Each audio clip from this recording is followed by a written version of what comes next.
கர்த்தருடைய நாமம் மகிமைப்படுவதாக. நான் உங்கள் சகோதரி மெஸ்ஸி அண்ணா பாக்கியம். கர்த்தர் இன்றைக்கு நமக்கு தருகிற வசனம் லூக்கா 19வது அதிகாரம் 33வது வசனம் முதல் 35வது வசனம் வரையிலும்.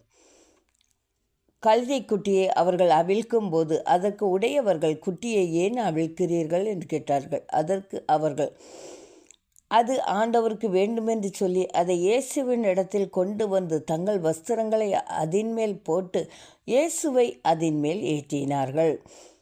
இதுதாங்க கர்த்தர் நமக்கு தியானிக்கும்படியாக தந்த வசனம். இன்றைக்கி குருத்தோலை ஞாயிறு இல்லையா?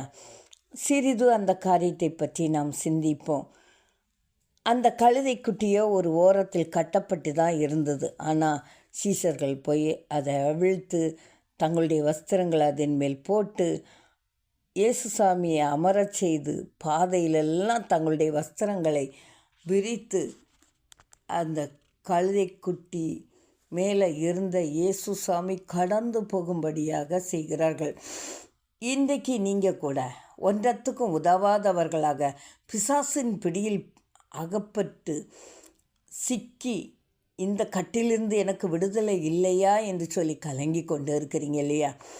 அல்லது வறுமை, கண்ணீர், நோய், இன்னும் நிறைய காரியங்களினால் கட்டப்பட்டவர்களாக திகைத்து போய் இருக்கிறீங்க இல்லையா?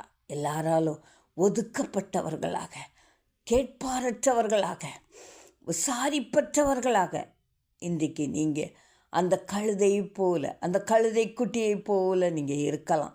ஆனால் தேவாதி தேவன் உங்கள் வாழ்க்கையில் வந்து உங்கள் கட்டுகளை அறுத்து தன்னுடைய மகிமைக்குள்ள உங்களை நிலைநிறுத்தும்படியாக இதோ தேவன் கடந்து வந்திருக்கிறார். அவர் உங்களை எடுத்து பயன்படுத்தி தன்னுடைய ஊழியத்திலே நிலைநிறுத்தி உங்களை உயர்விலை வைக்கும்படியாய் தன்னுடைய மகிமையினால் உங்களை நடத்தும்படியாக கடந்து வந்திருக்கிறார். அந்த இயேசு சாமிக்கு நாம் நன்றி சொல்லி இன்றைக்கே தேவனுக்கு நம்மை விட்டு கொடுப்போமா?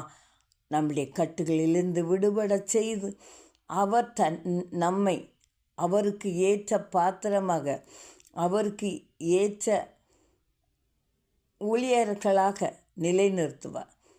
கர்த்தர் தாம் இந்த வார்த்தை ஆசீர்வதிப்பாராக. ஆமென்.